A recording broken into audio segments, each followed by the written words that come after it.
Hello everyone, just a little video to help you get started. So, first of all, you need to start with the slip knot. Everyone does their slip knots differently. I always make sure that my end tightens with the end of the yarn rather than the stitch that you're about to form. Then you need to chain your starting chain of 80. For my little example here, I'm just going to do a little short chain just to show you. So, if you want to pause the video here so you can chain your 80 and then we'll come back.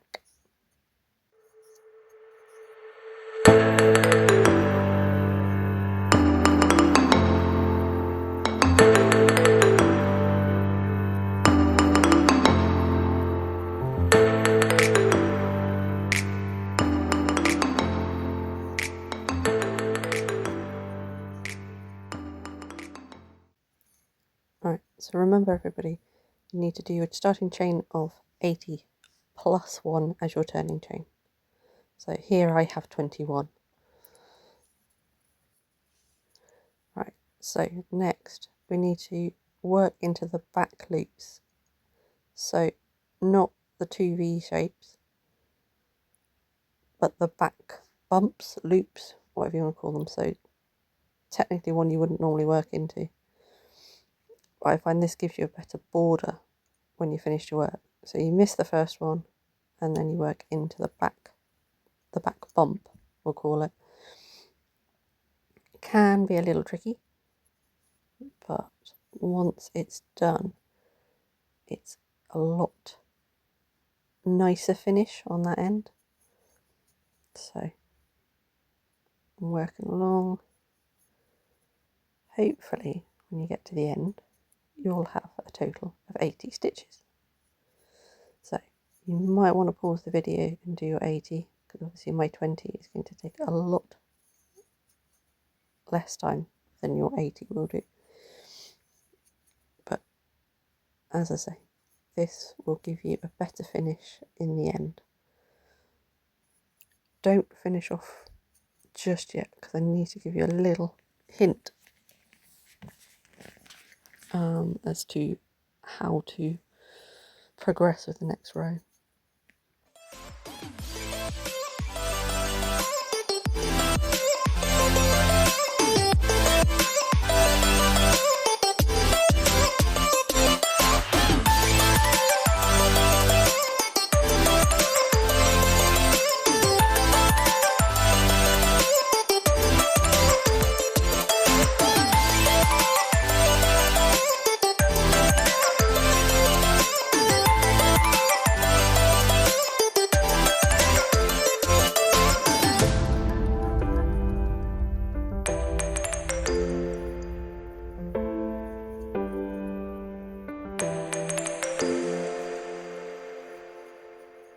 So when you get to the end, you should have something that looks a bit like this.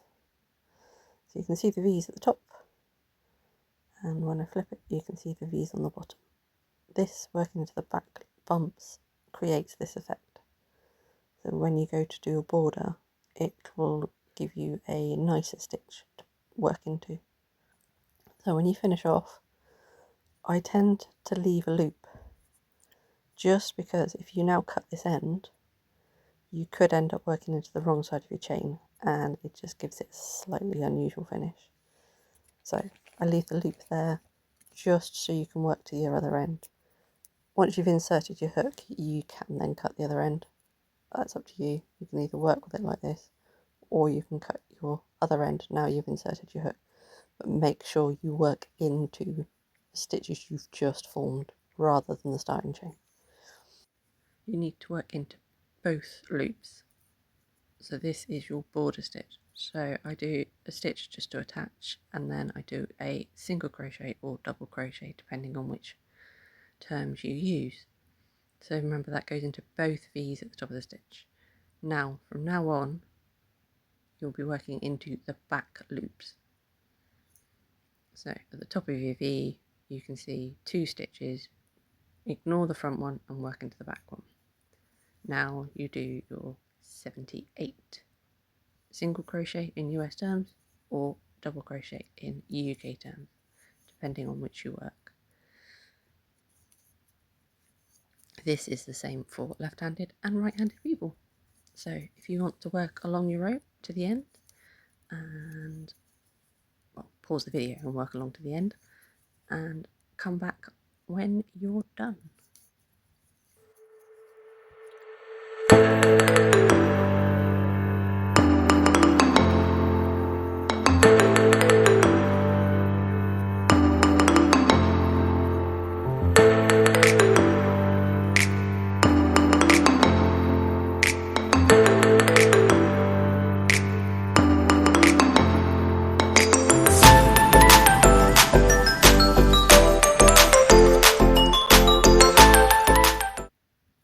So when you get to the end and you've done your 78, remember this last stitch here is a double or single crochet depending on which terms you work in. So in through both loops of the stitch to do your end border stitch. This will be the same for every row. So do another stitch to cast off, and then you can now cut your both ends.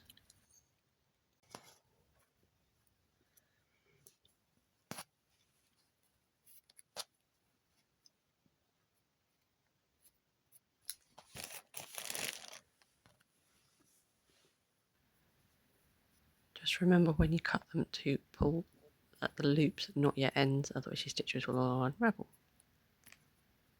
Make sure they're tight, and you should have something that looks like this. So you can see that you've still got your front loops. Yes, the work will twist, but as you work up through, it tends to stop twisting. Also, the finished project will not twist. So now we need to grab our main colour again, which in my case is the light blue, but in your case it's the blue. So working into both those loops again, remember, we do a border stitch, or the single crochet or the double crochet, as I've written it in my pattern. So work your securing stitch, and then you actually work a stitch into that. That is the one that is classed as the border stitch. So now what you need to do is you need to work down into the same colour row. So we actually ignore what is my dark blue and your white and work into those front loops that we ignored when we did that last row. So working your double crochets in US terms or treble crochets in UK terms, we work along the row. So you're doing 78 of these stitches. So if you want to pause the video and work along your row, and then come back when you are at the end.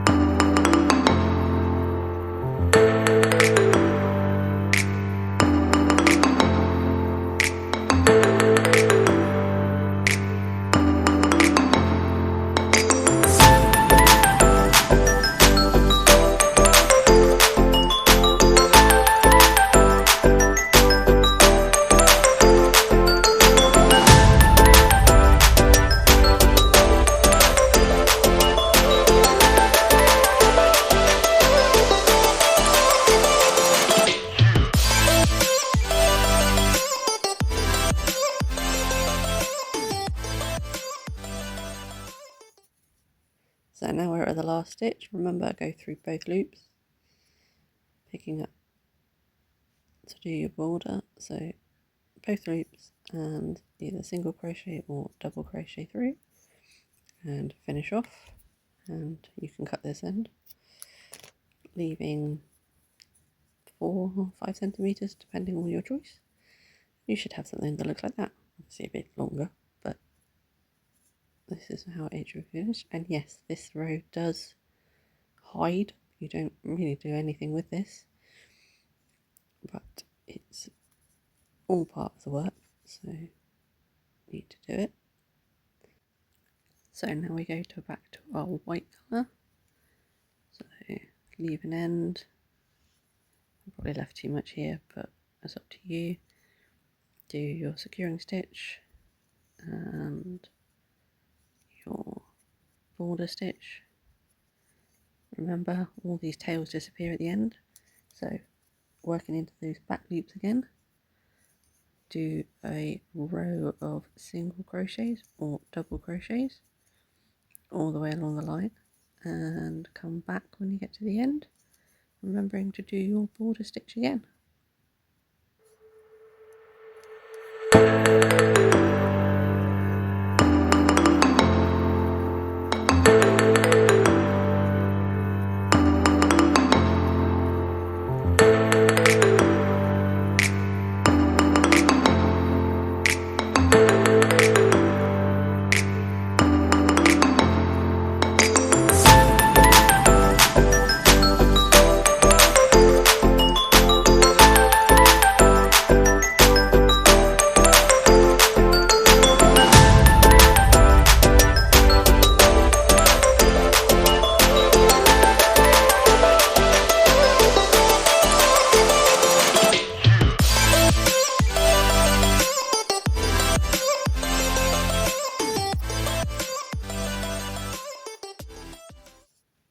Now do the next rows as you did for these.